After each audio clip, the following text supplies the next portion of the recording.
All right, ladies and gentlemen, we are live. Welcome to the hippest trip on Twitch now. It's no longer on YouTube.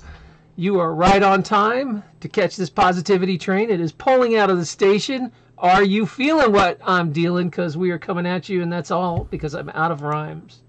So, yeah, I'm trying to work on my rhymes. I want to be more Soul Train oriented, like, you know. I mean, in like, your defense, that's better than I would have been able to pull off. yeah, Don, like, you know, if you ever watch Soul Train with Don Cornelius, he can do it for like 10 minutes. Everything he says is a rhyme. So I'm working on it. I'm working up. It's a little bit of time. There's a learning curve. So I wanted to welcome you guys to a very special show. This is kind of like you know, in the 80s when every time they wanted to try to get more people and viewers, they would have a very special show. It'd be a very special Different Strokes or a very special Blossom. This is a very special show to to promote that.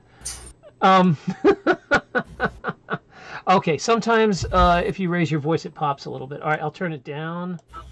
Yeah, I have been having some problems with popping lately in my videos, so hopefully that fixes it. You just get so excited. That's it. I'm so excited. There we go.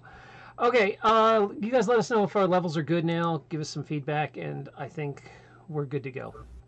So, what I want to do is talk to you today about, well, a couple different things are coming out here. Because, first of all, you know that I have been streaming, since this is a Saturday show, I stream normally on Saturdays and Tuesdays at noon. And some of you guys, this is the first time you've joined me over at Twitch. And you guys know that YouTube, for some reason, struck me down, and I don't live stream at YouTube anymore, so I'm adopting Twitch as my new home. I still have a YouTube channel, but I can't live stream over there. So I am also on many other networks. You guys know that I stream everywhere. I'm like Mr. Universe and Firefly. I'm everywhere. Oh, you like that? All right. So we're but I try to support all, you know, decentralized platforms. But if you guys been watching my channel, you know I have my favorites, and my favorite is Library. Although I don't live stream there, hopefully someday, hint hint, one of you developers will create a live streaming app. Hint hint hint hint. But other than that, so I can't live stream there yet. But I do put all my content after the fact up there. So the reason I bring up Library, and you guys hear me talk about Library probably 2 or 3 times a week. You're probably hearing me sick of hearing me talk about it. I actually found our next guest on Library. I didn't know about Alex until I saw her featured on Library, and then I decided to check her show out. So I went over there, watched the show, threw a little tip money, and started digging her show, because what I like about Alex and her show, CryptoCandor, is that it's simple and easy to understand. Many crypto shows, man, I get lost. I don't know what's going on. Yes. And so what I want to talk about, and before I introduce her, is just a little bit about what this show is going to be about today. Because a lot of you guys know that I like cryptocurrency. I started with cryptocurrency a long time ago, but I'm not an expert in anything. I just had... See, I was very involved in the Liberty community, and I would go to something like PorcFest, and people would just pay you, you know, I would, whatever, be selling something, and they would pay me with cryptocurrency. So I just kind of like stuck it in my wallet, and, you know, like Roger Ver would be there and hanging out and come over to the booth and, you know, just be... I remember when he was giving me cryptocurrency for free to try it. They used to have something called the Bitcoin faucet, where you go to this website. Yes, faucets. Get the faucet, and so I had these cryptocurrencies for a while, and I just held on to them. And when they hit, like, you know, I bought Bitcoin at $5, and when it hit $100, I was like, oh man, I'm cashing out. And I cashed out almost all of it. And now I'm like, oh, I bought a camera so I could make documentaries. And now it's like, oh God, probably a $200,000 camera, you know. So, hey, thank you for the follow, Jiggy Tom. Thanks for following me on Twitch. So that was Jiggy Tom. Hey, I know we have some folks from Library joining us, so big shout out to the Library. This is our first, as far as I know, this is our first Library on Library interview. Yes. Yeah, it's all right. So we're pretty excited about that. So for you guys tuning in, I'm going to talk about cryptocurrency, but I don't want you to freak out because it's going to be very easy to understand. We're going to keep it simple. So let me introduce my guest, Alex from CryptoCandor. And Alex, why don't you go and tell people about how you got started, a little bit about your show and who you are. Sure. All right. So in my main video on my YouTube channel that's there now, I kind of explain how I got started. So a year ago, I knew nothing. I didn't know. I mean, I knew of Bitcoin and what it was. I had heard about it, but I'd never owned anything. And my brother owed me some money, so he paid me in Bitcoin because it was just easier if it's what he had. And I left it on the website Coinbase, which is a place that you can buy it and have it stored there if you really want. And by doing that, it wasn't very much money, so I kind of just left it there because, to be honest with you, I didn't really know what to do with it. And I went back about a month later, and it was worth more money. So I was like, wow, this is pretty cool. What is this? So I started doing some research, and that's kind of when I fell down the rabbit hole. I saw how expensive Bitcoin was, and I felt like most of you feel that I missed the boat. So I started doing research on other things like Aetherium, which you'll probably hear me talk about a lot. It's like the second most well-known cryptocurrency out there. And I started buying it when it was cheap, and then trading didn't work out too well for me because it's just, I guess I'm too emotional of a person to trade. And then I was on a Slack channel, which is like a big chat room basically, and everybody on there had said, hey, you know, in your research you should talk about cryptos, you should do a YouTube channel, because I have a second YouTube channel that I do about car stuff. I was doing like auto vlogging and all this other stuff. So I was already experienced with it. So everybody's like, well, why don't you make a second channel about cryptos? And I put it off and I put it off. And it just seemed like I was worried I didn't know enough. I was worried I wasn't, you know, an expert, and that nobody was going to be interested in my, you know, entry-level noob stuff.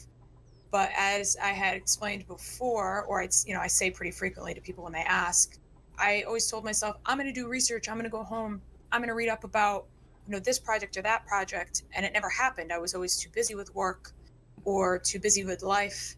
And I never found time to research things that I wanted to invest in. And then I'd see projects get really popular, and the price would go up, and I'd get really upset with myself. So the crossroads for that was I'm going to make a channel to force myself to stay accountable and have to learn and update and know something well enough to teach other people, but also teach myself. And then I realized, you know, within the first month of doing it, that there was this huge market for people not having knowledge, and that I was kind of bridging this big gap that I had found when I started in crypto, was that there's not a lot of entry-level information. And, you know, you had said when we started the stream, don't get nervous, this isn't going to be too tech heavy. And that was the whole idea behind my channel, was I wanted people like me who knew nothing to find a resource that would help them. You know, I'm trying to create something I wish I had when I started, basically. And that's kind of the long and the short of it. Yeah, and that's what attracted me to your channel. Is I've got this itch now, because I did make some money in crypto, but I should be happy that I did make some decent profit with it. I just wish I hadn't sold it, you know. I wish I'd bought and hold a little, like, you know, I go back and now I'm like, damn. But I don't want to miss the next boat. And I do feel like, I keep saying I've been hanging out at library because I like their projects, and I'm trying to get some library coins and getting excited about, library credits. They're called library LBCs. Because Snoop Dogg went over there and named them. So they're called LBCs. Yeah, Tom put out this really funny meme about that. They call them Snoop coins. So, anyway, we'll get back to it. I wanted to talk about the basics, because even though I use them, I really don't even understand how they work that well. There might as well be some Magic Oz guy behind a curtain just waving a wand. And pay no attention to the man behind the curtain. Yeah, that's it. So let's start with the very, very basics of what is a cryptocurrency, and how does it work? Okay, so in a really basic sense, Bitcoin was created originally because, well, for a number of reasons, but really people wanted to be able to have a currency that was universal, that was fair, and that could be sent anywhere almost instantly, for free or for very little as far as transaction costs, which now is funny because it's very expensive to send. But Bitcoin, there's a few different ways cryptocurrencies are categorized, and it's kind of based on how they operate. But Bitcoin is pretty much supposed to be a transactionary currency. And essentially what's happening is, when you hear people mining for Bitcoin, it's their computers, and their computers are all connected to this giant network. Think of it like a spider web where there's no centralized spot. Each computer is like you know, a little piece of a brain, and they're all working together. And basically when people are mining, what they're doing is their computers are racing.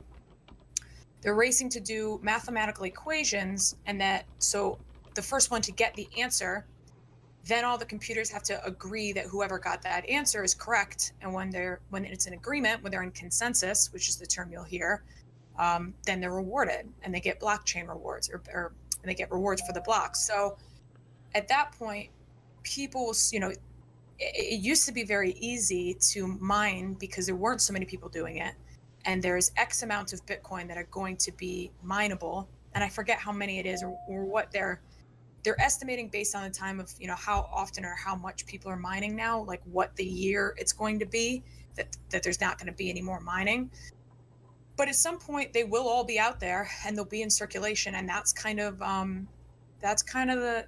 the part to me that I never truly understood is at what point now when it ends, does the price go up, price go down? What do miners do? You know, all of this stuff is so new, and we're all kind of playing it day by day, that it's very interesting to see how things progress. But every single cryptocurrency kind of, for the most part, has its own role or its own goal, but Bitcoin in itself is just for, ideally for transactions. That's what it was created for. And then all of the other ones that have been created after that have pretty much just been people trying to upgrade or improve on Bitcoin, because Bitcoin has now run into a lot of things, a lot of problems, and there's a lot of kind of arguments in the community, and the community is pretty split.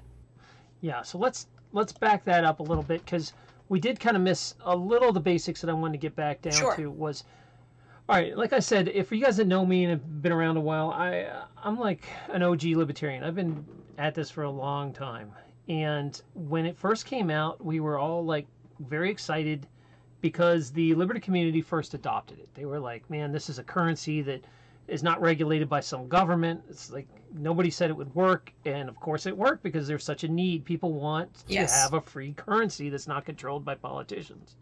So that was the first idea. But the big question was, who invented it? Because it's kind of like a big mystery. There's a big mystery, and how does it work? And what the hell is a blockchain? You know, these basic things that that noobs wouldn't understand. So to bust it back, like we're saying, there was a need that people wanted an unregulated currency, something free of a government, and that was controlled peer-to-peer. So how did it first start? So essentially, there's a forum online, like a big chat area, and people had been talking about, like you said, like the libertarian movement, and trying to find a way to create freedom and balance and equality without regulation. And this guy, like you said, they don't really know. His name was Satoshi, or is Satoshi Nakamoto. They don't know who he is. You know, the name they think was a misnomer, because after a little bit of research and people analyzing the way he would write messages, they think that he probably wasn't of Asian descent, even though that's what the name alludes to. He came up with an idea of a peer-to-peer currency, and basically that means, you know, peer-to-peer as in person to person or computer to computer. And the currency was created by him, but built, once he started the idea, other people helped him build on it and create something that was a little bit more detailed. And then eventually once he felt, or what he told people, he felt more comfortable that everybody else was taking care of this, and that there was enough involvement in the community for him to step back. He stepped back, and no one still to this day has any idea who he is. But people who are involved in this project, or originally were involved in the project, were born out of other countries where I listened to an audiobook, and it's called I forget the name of it, but I'll have to drop it in the chat. And it was really what helped me understand why Bitcoin was created. And there's people that were involved in the project in the beginning who had said they knew of countries where people would get paid and they'd have to run to the bank and cash their paycheck, and they would convert it to US dollars, and they'd hide it in their mattress because their currency in their countries were so unstable that their paycheck, by the time they ran from work to the bank, could be worth more or could be worth less. because their governments were so corrupt and so unstable. And so Bitcoin was born out of wanting freedom and wanting stability and equality for people who don't need it, but also people who did need it in these countries in which, you know, they couldn't send money to home to their families because the fees were too high, or you know, the money wasn't worth the same amount by the time it got there. And so those were kinds of the major issues that really created this libertarian movement of, you know, freedom of money without regulation. Does that answer your question? Yeah, it's definitely going in the right direction for sure. And I just want to add a little 2 cents to that is, you know, this is funny. I have this. I found this the other day. Can you see that? It is a Zimbabwe $50 trillion bill. Yeah. And Yes, Zimbabwe. Zimbabwe. And it's all beat up because I actually used to carry this in my wallet, the $50 trillion bill. And this is a reminder of just how governments get so ridiculous with fiat currency. So if you guys are noobs, you don't know what fiat currency it is. It means that governments can print money out of thin air. And all governments, as far as I know, do it. So there was always this, you know, one of the big complaints I always heard about cryptocurrency was like, oh, well, it doesn't exist anywhere. It's not like gold and silver. It's just printed out of thin air. It's fake money. It's digital currency. It's too risky. And I'm like, compared to what? Open your wallet. And what are you using in your wallet? You know, the Federal Reserve note in America here, it's printed out of thin air. It has no backing. It is basically digital currency on paper. It is there is nothing backing this except promises of, you know, the government's force is what's backing it. That's it. So if you compare that to cryptocurrency, you know, you're already using something really risky if you're using the Federal Reserve note, right? I mean, Correct. It's the same argument. Like you said, you know, the U.S. dollar at one point was backed by gold. And I didn't, it's funny because, like I said, I knew nothing when I started kind of getting involved in this. And I still thought, you know, being very ignorant, I still thought that the U.S. dollar was backed by gold. I didn't know. Why would I, you know, I never looked into it. And then when I started doing research and people were saying, oh, cryptocurrencies are so risky and they're so flaky and, you know, it's all speculation and this, that, and the other. Like, well, the U.S. dollar is no longer backed by anything. It's just as speculative and just as, in theory, could be just as unstable. The only reason, you know, if Bitcoin was mass adopted to the point of the way the U.S. dollar was or is, I do think the volatility that we see now and the issues of the instability would be resolved because it would be being used and there would be a defined, you know, amount for that or defined value for it. The U.S. dollar now has gotten to the point where it's not backed by anything, but that doesn't seem like a big deal to most people because, you know, when you wake up, a dollar is always a dollar. When you go to sleep, a dollar is always a dollar. But, you know, there may come a day that's not the case. Right. A little history lesson for you guys that are new too is there's no government that's ever survived. They all go through the same pattern where they grow, and they overgrow until they collapse. And then some new government steps in to save them and goes, oh, we'll figure it out. It's going to be different this time. It's all Charlie Brown with the football. You know, it's always going to be Lucy pulling the football going, this government will save you. And they all work the same way. They print fake money until the money becomes worthless, and then they start over with a new currency and erase the debt and it's a revolution or whatever. So the idea that because we have grown up that we assume that these green dollar bills, these greenbacks in our pockets are safe and they're normal currency, and then all we have to do is look around at these other countries. It's kind of like a super arrogant thing Americans do that we think that the dollar's indestructible. And Bitcoin is a great example, or sorry, even any cryptocurrency, of just how disruptive a currency technology can be that comes in like this. So why don't you go ahead and explain to people exactly disruptive technologies and blockchain? What is the deal? Because blockchain can be a lot more than just cryptocurrency, right? Yes. So as I had kind of briefly, if I go on a tangent and I get off topic, stop me because I have a tendency to I'll pull you back in. Go ahead. Yeah, do so, please. So Bitcoin, like I said, was created for transactions and it was used and we've seen the price go up and we've seen problems and it's been disruptive because there's no way to contain it. Because as I said before, it's on everybody's computers. The computers they're referred to as nodes and basically they're just little portions of contributors that are helping to stabilize the network. The more computers connected to the Bitcoin network, the more stable it is. So if I'm over here mining Bitcoin on my computer breaks down, there's hundreds of thousands of people also mining Bitcoin. So the Bitcoin network is staying up and working because there's other people involved, not just me. So the part that I think that the governments, specifically the US, are not too keen on is the fact that it's unregulated because that's the nature of it. And it's disrupting the fact that I can send, somebody money without there being any third party. Nobody's really taking fees. Well, now they are because of the prices, but prior to this, nobody was taking fees, and it was all hush hush and totally separate from government regulation, which, as we know, the governments don't like when something is free of regulation and they're not getting a piece of the pie. So Bitcoin disrupted everything in that sense. And then people came onto the crypto game and were like, wow, blockchain tech is really amazing. I bet there's so much more that we can do with it. And that's when something like, which I mentioned before, Aetherium was born, which is a cryptocurrency that is also a platform.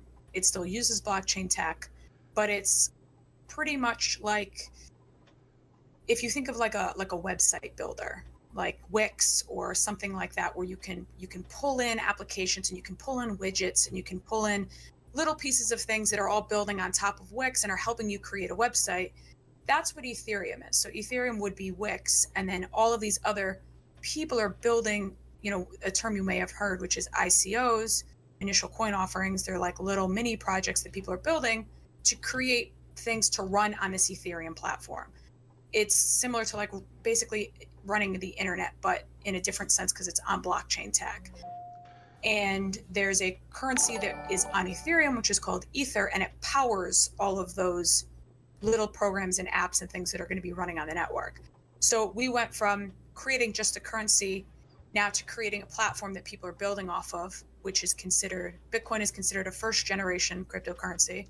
Ethereum is considered a second generation cryptocurrency. And then now we're getting into possibly third generation, but we won't see that for probably successful third gens until probably another year or so. But all right, let me dial it back because this is for noobs and we're starting to launch into some stuff here. Sure. All right, so for you noobs, guys, if you missed what we're saying, is I can rehash this a little bit. And if you have questions, if you're a new person, you're like, man, I'm already lost. Drop your question into the chat and I will pull it back down because I don't know what our education level is. Because there's some people that are just coming in because they love crypto talk, and even though they're not noobs at all, they just want to watch. So they're talking in the chat and they're arguing about stuff, and that's cool. I'm glad you're here. Thank you, and thank you for all the new follows. I really appreciate it. Big love to y'all. But for you new people, and especially as we have some people that came in late, I mean, our numbers are going up and up and up here. We are talking about cryptocurrencies new. We met ourselves on Library, and if you guys don't know what Library, I'm going to give another shout out to Library because we love them. And they actually have their own cryptocurrency, Library credits. So we met on Library, and I watched her show on Library, and I decided to bring her on and check it out. So we'll talk about Library later, but I do want to rehash a little bit. So there's a cryptocurrency, which means it's a digital currency that lives on everybody's computers that are running this program. Like, and that way, instead of it being opposite, that like all the currency information is held at one central bank or one central location where they can shift it and change it and screw with the software. This is decentralized. It's on millions of computers, so there's just no way to screw with it. And it's all open source, so everybody knows what it says. That's a decentralized network. So when Bitcoin first came out and started experimenting with this, people were using it for money. But what they found out was the blockchain technology was so powerful that it could start being used for all kinds of other cool stuff. And that's what we're talking about. Thank you for coming in. And thanks for all the bits. Jeez, everybody's just bitting, showering. They're just making it rain over here with all the bits. Thank you guys, Josh. And Voyo and Jiggy Tom, thank you guys. I love y'all. So I wanted to get back to just the basics, and then if you guys are, we're going to accelerate a little further out. So Bitcoin comes out. Bitcoin is like the grandfather of the proof of concept coin. It gets very popular, but now it's getting close to what, like 10 years old, and it's showing its age. It was kind of like an experiment.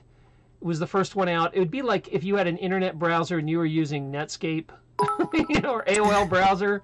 and then Google comes out, and now libraries coming out is like the third gen. You know, it's very old technology, but it's just getting mass adoption. But there's a lot of problems with Bitcoin, so people are starting to look at other coins.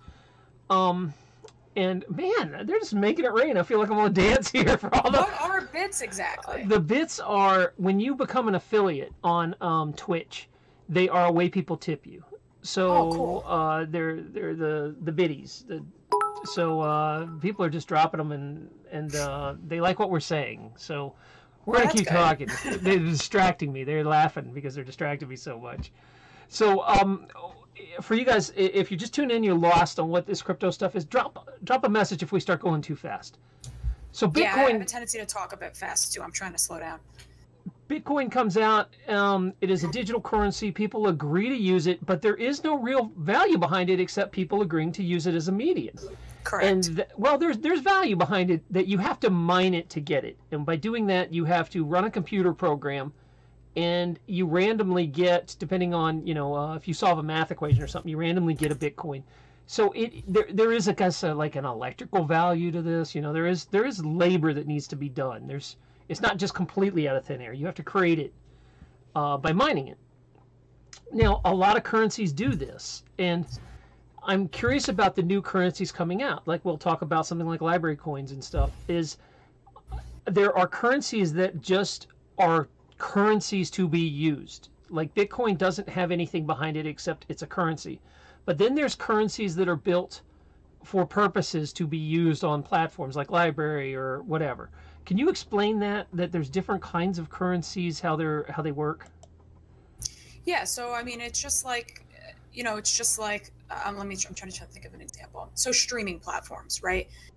Twitch, YouTube, any other, or chat rooms. You can use Discord, you can use Slack, you can use Facebook Messenger. There's all different kinds of ways to get to from point A to point B, but it's a matter of how people choose to use it, or what they choose to kind of. Trying to think of how to word this. So can you maybe re-ask me the question in a different way? Sure. Because I'm like... No problem. This is part of the fun of live streaming, is I got to stump her. Everybody, did you all see that? Yeah. So my question is this. There are coins coming out, and there are multiple coins. There's probably, like 1,000 different coins at this point or something? So yeah, it's pretty crazy. They take this blockchain technology, and then they design a coin that does something special around that technology. And so what happens is there's some coins that are tied intimately with projects. Something like a library coin isn't a coin just to make money. It actually drives the library system to work. And then there's coins that are like Bitcoin that platforms use as currency and pass it around, but it's not tangled into something to make it work. You know what I mean? There's coins that do something, and then there's coins that actually don't do anything except be coins. Yes. So could you explain that a little further? Okay, so Bitcoin, like I said, was created for transactions, and there are other coins out there since then that have been created for that purpose. Some people think that because Bitcoin hasn't been successful, or it's like a highway at this point. Cars keep coming on because transactions keep getting added to the network, and it's getting a little congested, and it's slowing down. So some people have chosen the option of trying to create transactionary currencies to not replace Bitcoin necessarily, but give people other options. So, and then there's other currencies, like you said, with library credits and platforms like Library, where you can, or Steam It, which is like a website similar to Reddit, if anybody knows what Reddit is, where you use their platform and you are getting paid, you can get paid to use it, but the platform is also powered by the cryptocurrency. And it gives the project the ability to use the cryptocurrency so that people can, like, on Twitch, where you can tip in some sort of imaginary money and run a platform off that, but also have a reason for people to want to invest in the project and be a part of the project because it has more need than just it being a transactionary coin. It also powers the project and can be used from person to person within the platform. And that gives people an incentive to want to be a part of the platform and also the currency. So I think that those kinds of projects, like I mentioned before, Aetherium, which does a very similar thing, It can be used as transaction for money to be sent from person to person if you want, but it is also powering the platform and powering other projects built on that platform. Got it. So I hope that guys answered your question. There are different kinds of coins that do different kinds of things. Some are just used as money. Some actually power platforms. And if you're brand new and you look at Twitch and people are throwing these little imaginary bits at me, I actually get paid from those bits. Twitch takes a little of that money and I take a little of that money and we split it. And you're using a cryptocurrency right now. It is digital money. You're making it rain on me. And that is an example of, like how I was saying, sort of kind of how like library works or something like that, where it's a coin that makes a platform work. And so these bits, like I can't take these bits out of Twitch and do anything with them. You know, Twitch pays me in these things. So you kind of get that. And also on Twitch, you guys will also see that, you know how you can play games in here. On my, in my stream, because you guys are Twitch stream, you come to Twitch, you can play things like bingo. And what I mean by that is in Twitch, I run something called Stream Elements that lets me create my own cryptocurrency. So Stream Elements lets me create a coin. And since my last name is Lupo, I made them called Loopies. Like, kind of like, well, the Canadian coin was loonies. So I was like, okay, Loopies. So I decided to do Loopies. And you get Loopies for every 10 minutes you sit here and watch. You get 5 Loopies. So right now, if you put exclamation point Loopies, you'll see how much you've earned by just sitting here. That's kind of how like mining works. If you have a mining program going around, it will eventually give you a coin of whatever you're mining. With Twitch, you're actually using all this right now and you don't realize it. You're using cryptocurrency right now. You're getting my Loopies, which is my dollars, where you can take these Loopies and spend them at my store on Twitch for things, or you can use bits. So you don't have to be scared. You're actually using them all the time, and it is LUP, not that kind of Loopies, Tracy, like this. It is LUPIES, Loopies. If you do that, it tells you where you are on the leaderboard and how many you have. You know, I don't have any because they don't pay me in my own currency.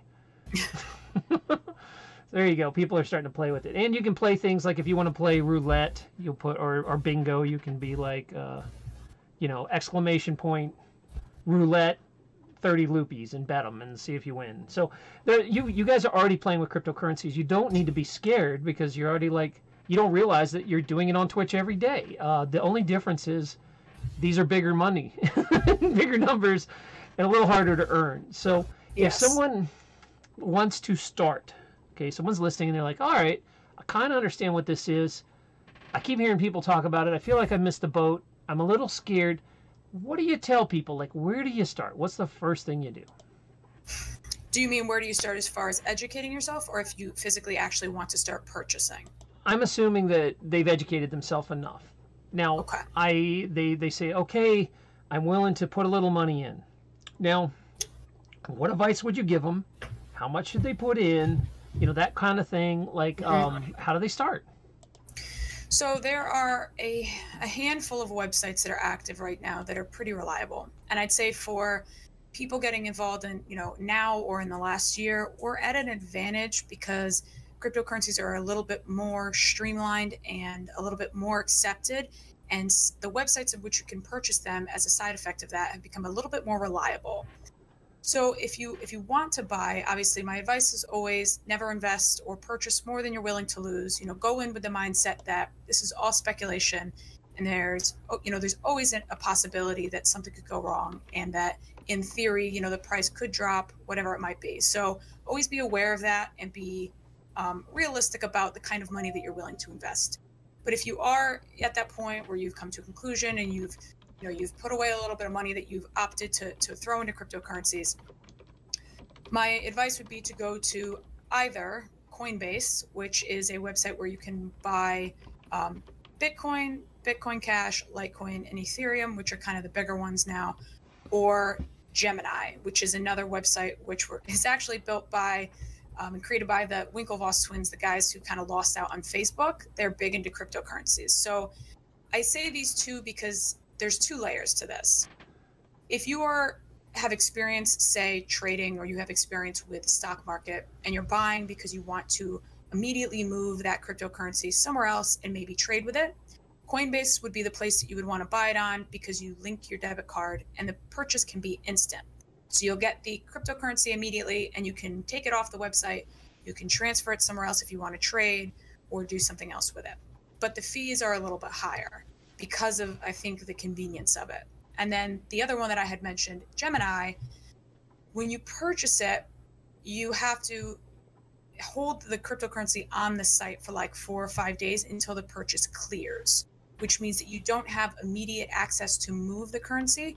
So if you're buying because you just want to buy and hold, the fees are lower on Gemini, but the trade-off is that you can't move it off the site immediately. So me, what I normally do when I used to trade, I'd buy a lot on Coinbase because I could move it immediately. But now that I'm not trading and I'm buying and storing, I usually buy it on Gemini because I don't really mind that I have to wait 4 or 5 days for it to move, because I'm not doing anything except holding it anyways.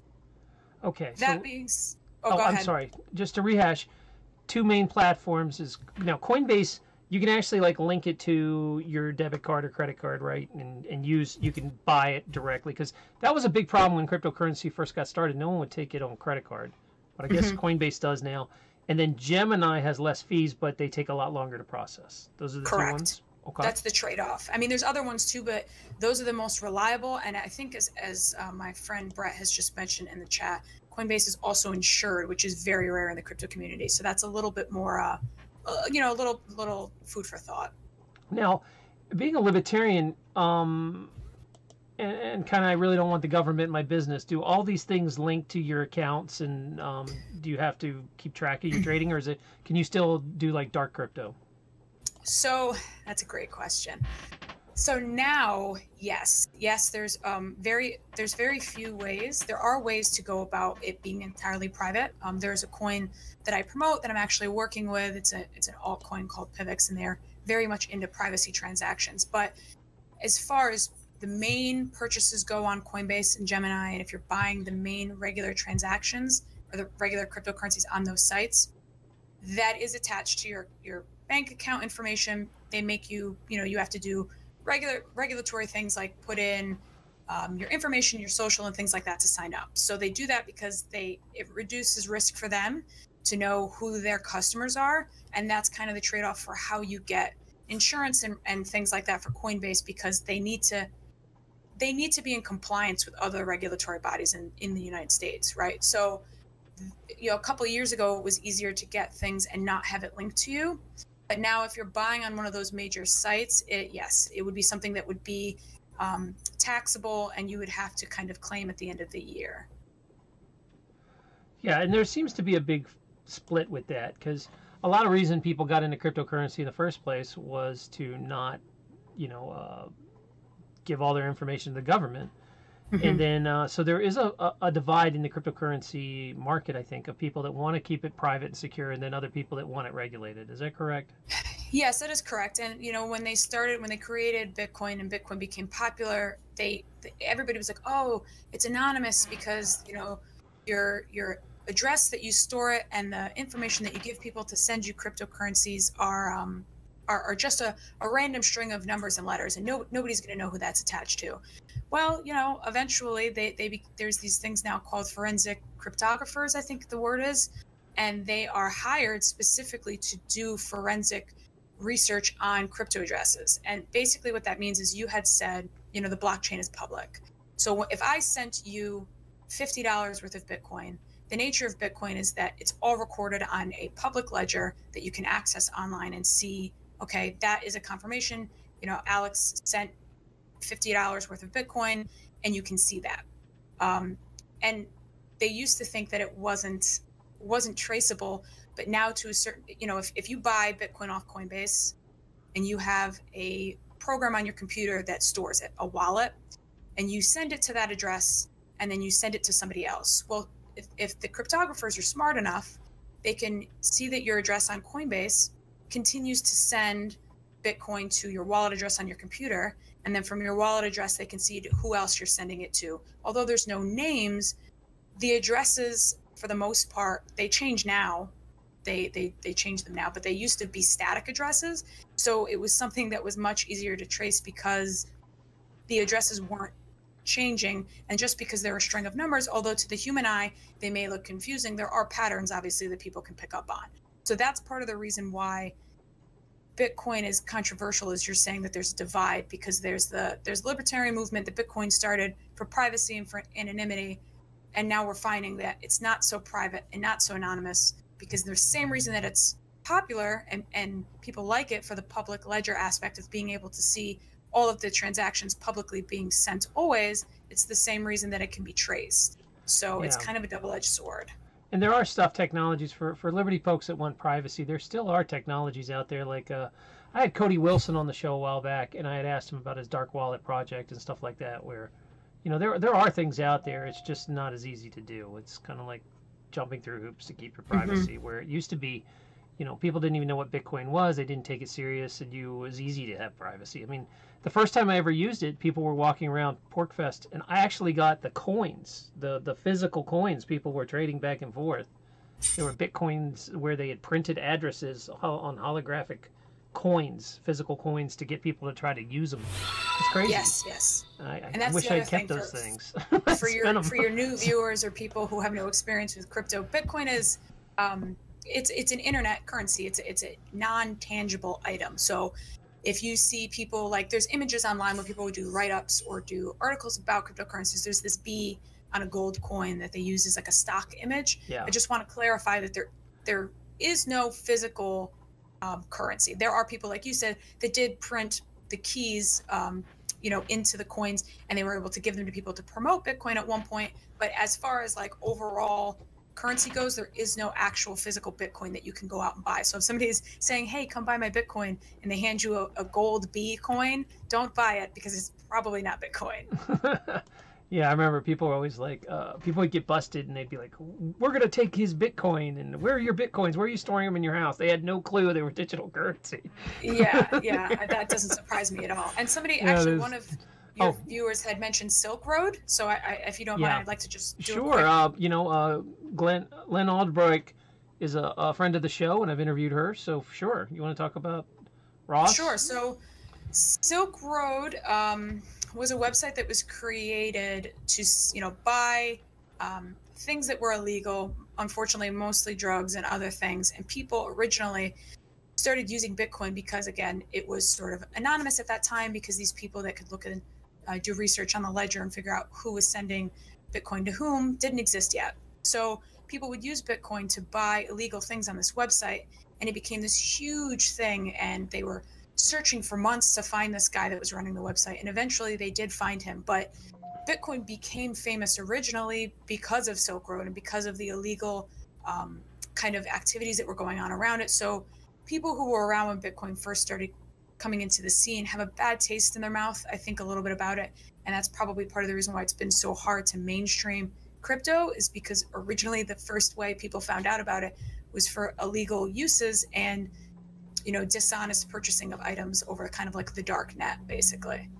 Well, it depends how you view on it. What do you mean dishonest? There was a transaction, and it was a free transaction. I mean, I guess dishonest as in it wasn't controllable. Yeah, and that's what people were upset about. That was the point of a lot of it being made, was to have a place where you could have a free market without government regulations. Yes.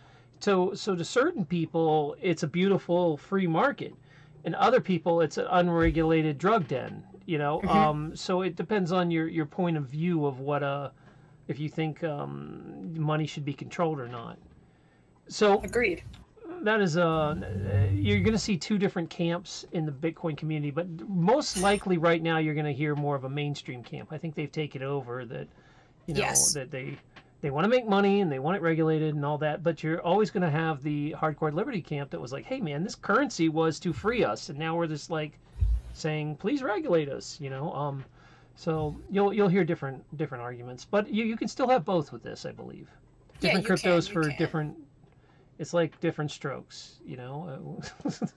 Absolutely, go. And that's why. And the cool part about, you know, obviously it's kind of sucks that people have come up with so many different ways that they want, you know, problems that Bitcoin's supposed to solve, and they're so divided. But the division in that community has created people and projects, really awesome people and projects, and other cryptocurrencies and other great ideas out there. So I think although Bitcoin, for what it's worth, has been successful, I don't think necessarily it's going to continue to solve the problem that it was originally supposed to solve, which is, transactions, because it's kind of backed up and slow now. But the idea that all of these other projects were born out of that is really very cool. And I think that it's a pretty amazing thing to think over the course of just a few years, really where the crypto community has come and gone to. So what do you think for a noob, and they want to start out, you've told them kind of where to go with Coinbase, and like, where do they find out information about what coins they start with, and how do they pick a coin? So that's really dependent on, to me, it was when I first started, and like I said, I saw Bitcoin's price, and I was like, man, I think I missed the boat. So I looked on Coinbase, and I saw, okay, well, Ethereum and Litecoin, two other cryptocurrencies, were listed there. So I started there. I was like, what are these two coins? What do these coins do? What is the project about? And from there, I picked what I thought was more interesting. And for me, price point was always important, because Bitcoin, although I thought, okay, it's going to go up and I could make money, I just didn't like the idea that I couldn't buy, a whole Bitcoin. Whereas when I first started buying Ethereum, it was $17. So I could buy a whole one, and you can buy them in fractions too. But for me, visually, I wanted to be able to buy a full coin. So it really depends on what people's goals are. If they, if you want to buy something small that's maybe a little bit riskier and invest money because you think you can buy more, that's one option. If you want to buy portions of something, Ethereum and Bitcoin have both skyrocketed. So now they're more expensive, but they're a little bit safer of bets, because to me, the coins that are listed on Coinbase and Gemini, those are going to be the entry-level coins that people are always going to buy, at least for the foreseeable future. So I personally think those are safer bets, because everybody's going to be going into that first. And a very, very small portion of the world are invested in cryptos. And so I think that there's so much room to grow. It's just a matter of doing a research on, the major coins that you can buy on a reliable website, and figuring out what ones you think are better projects, or things that you think that are worth putting money into. And from that point, investing what you're comfortable investing. Okay, so let's bring some questions in here. Sure. Haptronic says, the questions I have are, number one, is it true that people trying to cash in now are coming out unable to cash out their currency? So they buy this and they can't get it out? No. Well, I should maybe Steam it, but yes. So, Steam it is a little bit particular, because they seem to lock stuff up. To be entirely honest with you, I'm not really 100% sure how that works. But if you have, a major cryptocurrency, you can buy it and sell it on Coinbase and get USD back, and then you can pull that off directly. So the major ones you can absolutely sell and get your money back. Whether you invest now, or you invested a year ago, or you're going to invest in a year, those major sites give you the opportunity and the availability to buy and sell and transfer out USD. So that's part of the reason why I push those major sites, because, for someone who's maybe a little bit nervous or a little skittish, you can get your money out of those sites. And his second part of the question, I'm not exactly sure I understand it, but maybe you get it. And I don't know if you can read the questions here, but it's Haptronic's question. What do you think will happen when I only accept Lupies and will only exchange them at 33% the rate? So I think he's asking, if someone creates their own currency, can they lock like a crazy exchange rate on it? I mean, I guess they could, but it really wouldn't behoove them to do so, because as you've seen, use it, right? Well, who would want to use it? But also, you're stifling yourself, because let's say, the Lupies end up taking off, right? And you're doing really well. If you had said, okay, each one is $30, and you just left it at that, well, then you're not allowing for possible inflation and, increasing a value of the coin. So you're not doing yourself any justice. So that's kind of the wonderful thing about cryptocurrencies, is that it doesn't benefit people really to manipulate the price, because the market chooses the price and what they think is, what's going to be the best amount, or what it deserves to be valued at, pretty much. And, locking in a price it's not really going to, people who are into cryptocurrencies aren't also into the idea of people dictating prices. So chances are, if you lock in a price for your coin, it's not going to be very popular. Okay, the next question I have, Ghetto Mug has ask her thoughts on Cardano. Sure. He's a creator, a Ron Paul guy. So I don't know anything about Cardano. You want to tell us what that is? So remember when you had asked me if I had done a live show before, and I said the only other one was this guy that's pretty well known in the crypto community. Okay. He worked on the project for Ethereum, but he's also now like the lead guy for Cardano. And this is a little, I'm going to try to kind of skim over this because it's a little bit heavy, but Cardano is what I had referenced prior, is a third generation cryptocurrency. So it's trying to do what Bitcoin is doing, which, you know, could be for transactions, and it's trying to do what Ethereum is doing, which is creating platforms to be able to build off of. But it's also trying to do much more than that by creating, they want to bring like banking to people in countries that have no access to the internet and have no access to like stable bank environments and stable governments. And they're trying to create a movement really to improve in crypto, improve the world. My interview with him is about 2 hours long, but he's really about improving people's lives, and the project is about making everybody equal and allowing everybody to have the same opportunities. He said that Cardano's goal basically is just because, you know, if you were born in a country that doesn't have a great government, it's not fair for you to not have the same you know, chances or same ability to succeed in life like someone who maybe was born in the US and happens to just be in a better country. It's not fair that we don't all have the same kind of ability to grow and improve our own lives. And so Cardano is trying to kind of level the playing field for people in the most like basic way I can explain that. Oh, maybe we'll have to have him on and explain it more as well. But he would love to do that. Actually, yeah. He does all kinds of interviews with people. He's a very, very friendly guy. Yeah, your interview was. I watched a little of it. I just didn't quite understand it that well. But yeah, he's very smart. Yeah. There's a question coming in. Tracy was talking about how I feel about international. Like, you know, we're talking, and a lot of the stuff we're talking about are U.S. problems. Mm-hmm. Other countries have other problems with cryptocurrency. And you know what's kind of cool is what's starting to happen is some countries are making their own cryptocurrency, like, you know, like an Argentina coin or whatever, where a lot of people in one country have decided to use this specific crypto. And I think, in my opinion, it has benefits and it has side effects. The U.S. is so absolutely ridiculously over the top regulated, where if you go do crypto in another country, you might not have any of these problems. You know, yes. So it depends on. I want to throw that question to you. What about crypto in the rest of the world? So I haven't done too much research on that, to be honest, only because it doesn't necessarily affect me directly. But I know that there are countries that are much more lenient. There's countries that don't really care much about needing to put in bank information or needing to put in personal identifiers to link you to it, that they are much more lenient.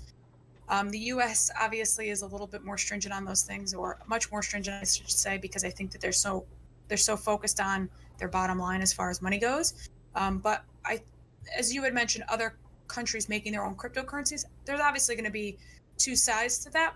But I think that might be a good idea, because if it is decentralized and it really is a true cryptocurrency, it might be smart for governments to kind of remove some of themselves from that. And they, as we had discussed before, you know, governments fall and banks fail and things like that happen. We've been doing the same thing for so many years, and if nothing is improving, if countries are trying to move into blockchain tech, that's an entirely new thing. You know, that could change the success and the stability of governments and countries going forward. So yeah. I think it's a good thing to try. It's, you know, it's a good experiment for sure. You know, nobody knows how it's going to go, but yeah, European and other country regulations is not something I'm really very well versed on.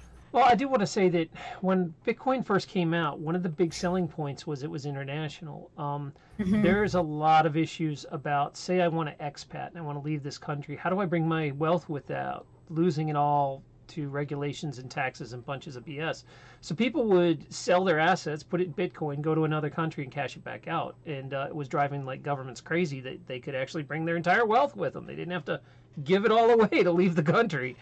So, you know, there is going to be a lot of freedom that I think a lot of countries want to control but can't, because I think every regulation they put in place, they're just going to create another platform that works around it. and it'll move a lot Yeah, faster. for sure. So I think it'll end up being some sort of mix of regulated and non-regulated coins in the future. Yeah, more than likely. I think so. So let's see. Oh, Phil, I don't know if I'm saying your name right. Filorano. What do you think about all the digital content, coins like library and such, especially after YouTube's last changed to the system? Yes. I've So definitely, actually, yeah, you go start with sorry, that. go ahead. No. You start with that one because I got an opinion on it. Go ahead. Yeah, I actually have an opinion on it too. So as I had mentioned before, I have a YouTube that I started prior to this crypto one. And I was monetized and I was, making very little money, but I just thought it was a cool idea. And I'm like, this is fun to be a part of a community and make content, free content and have people watch. And then I made this YouTube and I hit that threshold that I could, in theory, monetize. And I had contacted YouTube because it'd been a couple weeks and then a month and then 2 months, and they had never turned on monetization. And to me, it wasn't about the money. It was about the fact that they had promised, us as content creators, people who are bringing people to their platform and bringing views and bringing traffic, they're not standing by us. And I was pretty disappointed in the fact that I had not gotten approved, and my application or whatever wasn't approved for monetization. And then I woke up a couple days ago to an email from YouTube saying, oh, P.S., we've changed the monetization requirements, so your other YouTube channel, AW Productions, is no longer eligible to be monetized. So I was like, wow, not only did they not monetize my channel that's been capable to do that for months now they've removed monetization for my other channel because I didn't meet the requirements.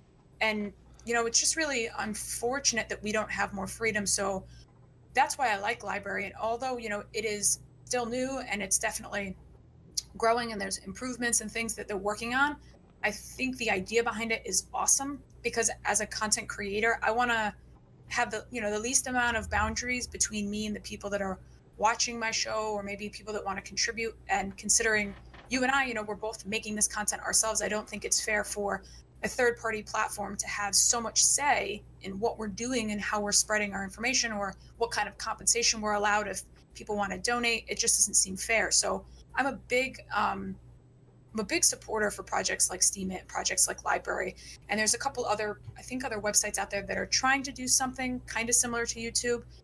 I think that is a huge gap that needs to be filled, and when someone does it successfully, they're going to be very, very profitable, because YouTube is definitely disenfranchising people very quickly, I think.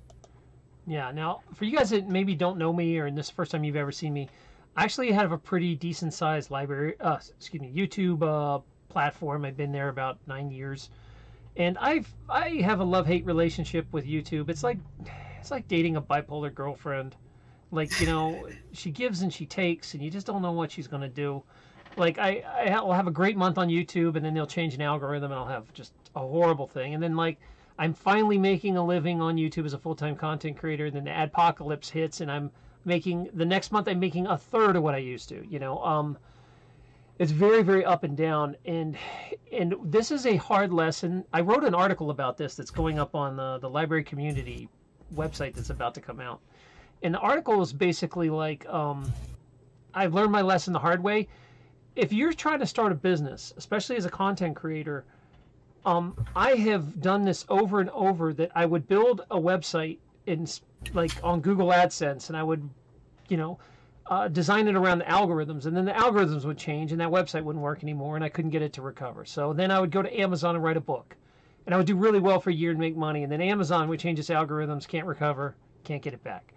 Then I decided to make Facebook groups and start promoting businesses.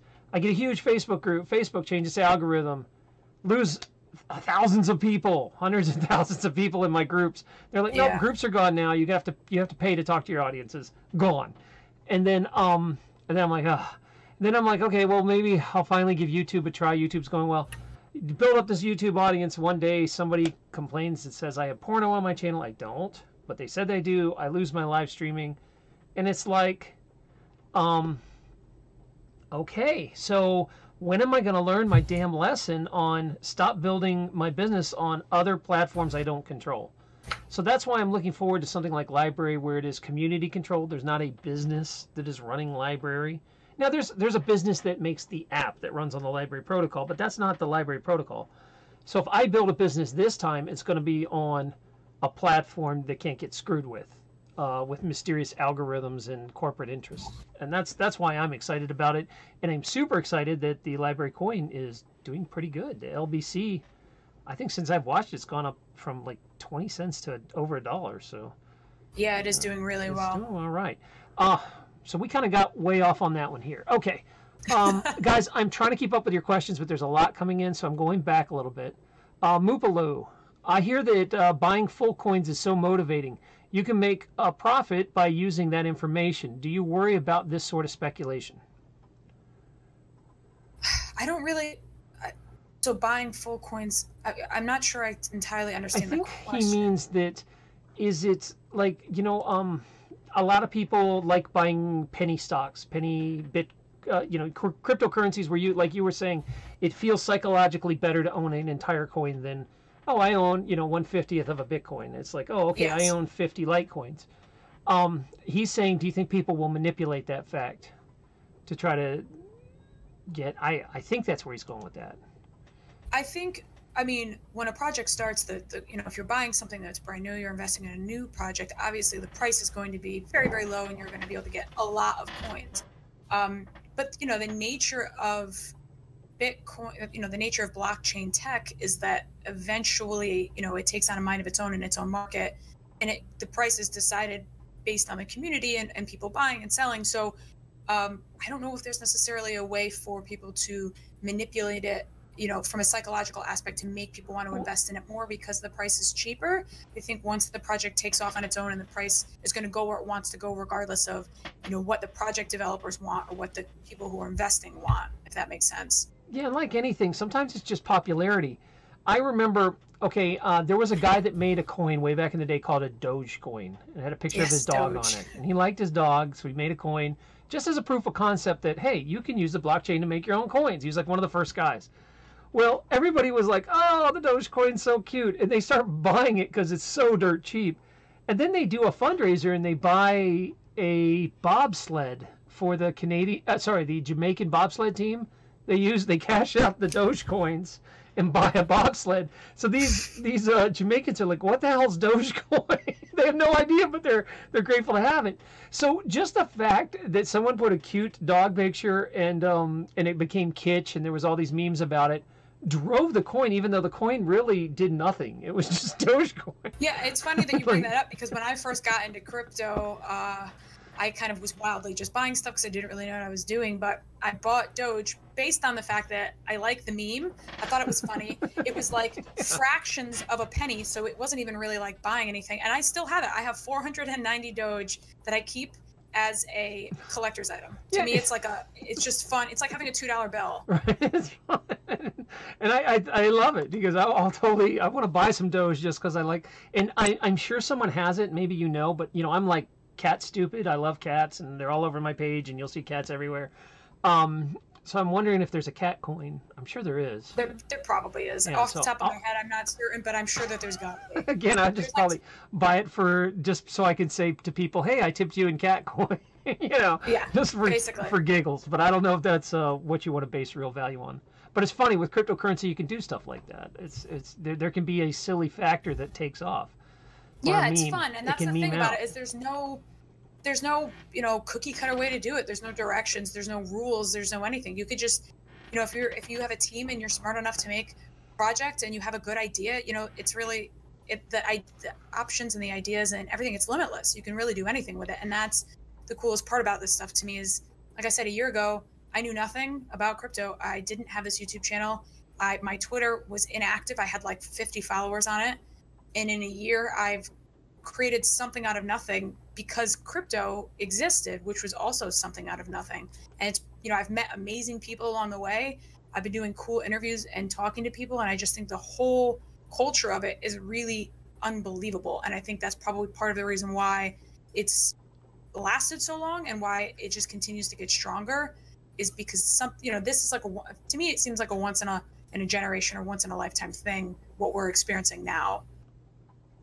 Yeah, it's definitely, we're going to look back at this 10 years from now and be like, damn, why did I sit on my hands? You know, this is really the birth of, because everybody feels like they've already missed. Like I feel like I've already missed it. I'm not a whale. I'm not willing to pay the money it takes to be a whale at Steemit. I feel like that, you know, I was an early adopter of Bitcoin, but I cashed out early. I didn't hold it as long as I should.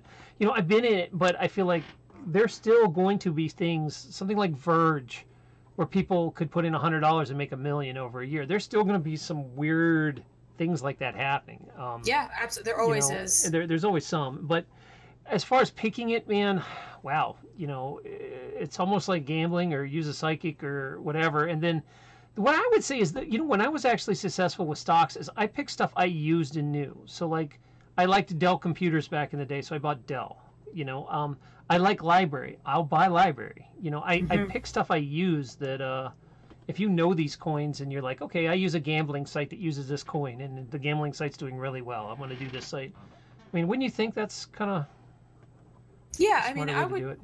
You know, it's all about being comfortable and understanding stuff. Because if you don't understand what you're buying and you see the price go down and you're not passionate or feeling strongly about the project and you don't think that you don't know enough to be sure that you feel like it's going to be successful, it's really hard not to get shaky hands and sell a project and lose out on money. So, you know, doing your research, seeing if, you know, there's a project out there that you find interesting.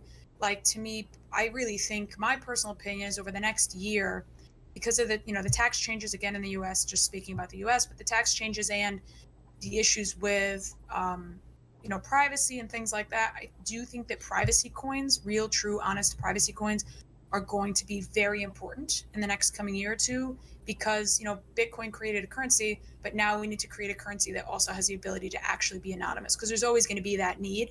So finding something that you think is going to fill, you know, a niche or something that you understand well enough to feel strongly about the project, that's what's important. You know, you want to do your research and really understand something from the ground level so that you can feel confident in the fact that you're putting your money into it. Excellent point. Guys, I have missed a bunch of your questions because I was stuck reading the older questions. If I did not answer something and it's really important, repeat the question, please. I'm not trying to ignore you on purpose. Also, you guys are Ghetto Mug and Tracy keep raining biddies all over me. I love you guys. Thank you so much. I'm sorry if I missed you dropping a biddy. My apologies, because I'm trying to focus on my guest and sometimes I miss it. So if you dropped me biddies and I didn't mention your name, I feel pretty crappy about that. So please, you know, let me know and I'll give you a shout out. Thank you. There's lots of questions coming in. If you want to take one, if you see one you'd like to answer, go ahead. I was just scrolling up to see if I could find anything. Yeah, feel free. Until then, I'll just blab. If you guys are just coming in, you're the first time you've ever been to my show. I host a variety show on all different kinds of topics. I mainly, in the spring and stuff, I'll focus on self-sufficiency stuff, like how to grow your own food and gardening and those kind of topics. But I do anything that improves your life. All these type of stories that I have, sometimes we're just on here having fun, doing nothing, screwing around. But everything always revolves in a positive manner. I got tired because I was a liberty activist of every time I tune into the news, it's depressing and it makes me upset. And I got so sick of it that I just kind of checked out. And I now focus only on information that builds me up and builds you up. I don't want to watch a show where I feel worse than when I started. So whatever the topic be on here, you're always going to feel better. That is my guarantee. If not, I'll pay you loopies. You'll get some loopies. I'm not seeing any questions here. I guess the Cardano was the one that I the saw. Cardano, which I had never heard of except for, you know, the show that you did on it. And there's lots of coins coming out, guys. If you go look, there's tons of coins. And you just kind of, you know, there's tons and tons and tons of shows about it. Obviously, I have my favorite right here, CryptoCandor. Yeah. But you're not really that much of a speculation show, are you? I mean, yeah, sorta. I guess I've heard you talk about a couple coins and stuff you like. So I mean, speculate, to me, that's what people ask me a lot. They're like, what should I buy? Are you ever going to do like trading analysis? Well, probably not, because I myself was not a great trader. You know, I was always a good student in school because I like to research and I like to sit down and learn. So to me, my skill is really kind of nose to the grindstone about getting information and being relatively well versed on a topic enough that I can try to help people learn about it. So I want to be, you know, the channel that people go to when they're looking for information, non-biased, just factual, you know, true, honest information about a project. And at the end, I'll normally say, if I think from my perspective, if there's a place for it in crypto, if I think that it's going to be a good project, my opinions on the team, how people react to the community, because I think it says a lot when you go into a chat room to try to ask questions about a project, and you ask, hey, what do you think your weaknesses are? What are the things that you need to improve upon in this project? And people say nothing. That to me is a red flag. So I want to bring stuff like that to light, because I think not everybody has the time or the means to go about educating themselves on all these projects. So I want to do that. I want to bridge that gap and help people, if it cuts 2-3 hours out of their day so that they can go do something else because they watched my 10-minute video and they feel like they fully grasped like Aetherium or Cardano or something like that, then I feel like I was. What happened? Are you okay? What? Why? Something wrong? Oh, no, you just stopped mid-sentence. I was asking if... Oh, no, I was just saying I just want to be that bridge to that gap, pretty much. Yeah. So that's... Crypto's intimidating. It's scary. It was very scary. When I didn't know how to send Bitcoin, I didn't know what an address was. I was not, I didn't know when I sent something that it was going to turn up. It's all very hard to wrap your head around if you've never had any experience with it. Yeah, it's surprising that, because you hear this stuff and you're like, everybody's making money on crypto but me, and I feel like I should get in. But what you don't hear is a lot of people are losing money on crypto too. Oh, they yeah, think they know 100%. what they're doing. I'm more of a fan of, I don't trade. I just sit on coins I like until they go up, and then I slowly buy stuff with them. It's gotten to the point though where Bitcoin's so expensive to use that I'm tempted to just cash out my Bitcoin and move it into something I can actually use it. I did a transaction where it was like, I don't know, like $30 or something, and there was like a $30 fee to do it. I mean, it was like ridiculous. And I want to move my money out because I feel like I'm trapped by fees now. You are. I am too. Somebody tipped me $20 in Bitcoin to my desktop wallet, so I have $20 worth of Bitcoin in my wallet on my computer, and I can't move it because the fees are $18. So I'm like, well, I guess I'll just let it sit there until it gets itself figured out because it's a waste. Jeez, it's like, okay, so now I have $2. Cool. Like, what do you even? And then at that point, if you go to like cash it out somewhere, you're not going to hit the payment threshold of $2, so you may as well just hang on to it. Yeah, that is some silly stuff. Hey, Veggie Poet, thanks for following me. Thank all you guys that have followed me on Twitch. This is really big. I appreciate it. I don't, just in case you're coming though, I don't talk about crypto every show or something. I'm not a crypto show, but I do self-empowerment stuff, and I think crypto's very empowering. I think running your own money and taking care of your stuff outside of some corporate entity or some government is very empowering. If you have any questions, I know you have a time limit. I have another guest I wanted to bring on. Sharon, if you're here, I haven't seen you in chat at all. So, Sharon, if you're not chatting, I didn't know if you're here or not. If you want to come on, let's bring you on. But otherwise, I gotta run. Yeah, she's gonna have to run. We'll have to bring her back another day. Would you come back on the show? Yeah, absolutely. Yeah, I want to do some more. This is obviously a popular topic. There's a lot of people here to hang out. Yeah, I'm really happy that I'm answering questions and people are here talking about it, and that's kind of that's the whole idea, at least. So I think this was a cool concept. Your site, my site, kind of bridging the gap there. Yeah, let's do some more library on library violence. It'll be good. Yeah, absolutely. I appreciate that. Oh wow, we got someone hosting our stream. Thank you, Hosted Radio. Much appreciated. Very cool of you. Cool. If you guys are new to Twitch, by the way, make sure that you also, CryptoCandor is reviving her Twitch. She used to be here, and now I'm trying to like prod her, and I'm like, Twitch is pretty cool. Come over here. And so you just woke your channel up from the sleep. So why don't you go ahead and post that into the chat so people can get in there. Sure. I play I play Call of Duty a lot. So I used to actually just Twitch and play Call of Duty, which I'll probably still do a bit of that, but also I figure I'll use it once I figure out how to use the OBS program. I'll probably stream on there and YouTube and whatever else, because I think it's cool to have all those platforms. Yeah. I just so you know, like, it seems to be that a lot of us guys like to game too on Twitch. And it's funny because I like to game, and whenever I would game on YouTube, I would have a bunch of people pissed off and be like, hey, this isn't, your normal show. And they would like unsubscribe, but I do it over here at Twitch, and everybody's like, oh yeah, I game too, So I'm finding a new home here at Twitch. that is, like I keep saying, until I'm pointing at you, Jiggy Tom. Develop a live streaming over at Library, and I will promote them. Until then, I'm stuck here. You know, I want to get more and more decentralized, and you guys know that I talk about Library all the time. I'm a fan of them, so check them out if you haven't. I've got stories all up the wazoo about them. You just have to click on one. I have one called "What Is Library?" So yeah, some of these people will still come if you want to play Call of Duty and just hang out and talk to you and ask you crypto questions while you play. Honestly, I think that would be great for me because a lot of times my channel can be so regimented in the way that I do things, and you know the the research and stuff that goes into it. Some nights I want to come home and blow off some steam and play Call of Duty, so that might be a nice kind of segue just to play some video games and talk about crypto. Yeah, I mean, you could merely make a segment here on Twitch called like Crypto Gaming. Yeah, that's true. I mean, people would come in and just like talk crypto while you game, and I bet it would be huge. Probably. Maybe I'll start doing that. There you go. I gave you that idea. You gotta let me on. You heard it first here on LupoTV. Yeah, you gotta let me come game with you. That'll be cool. Yeah, for sure. We can definitely do that. Also, I just keep getting cheers from Jiggy Tom. Thanks, Jiggy Tom. I appreciate you swinging through and showing us love. So, if you want to say any last words, I know you have to go, but I'm going to stay on and talk with the audience for a bit. So we're not going anywhere. It's kind of like a bar, you know, where it's sort of closing, but you end up staying really late and drinking until we throw you out. That's kind of like my channel. Even though I say I'm leaving, I never do. So I like it. Yeah, so I mean, I just revived my my Twitch over there. I dropped the link in the chat.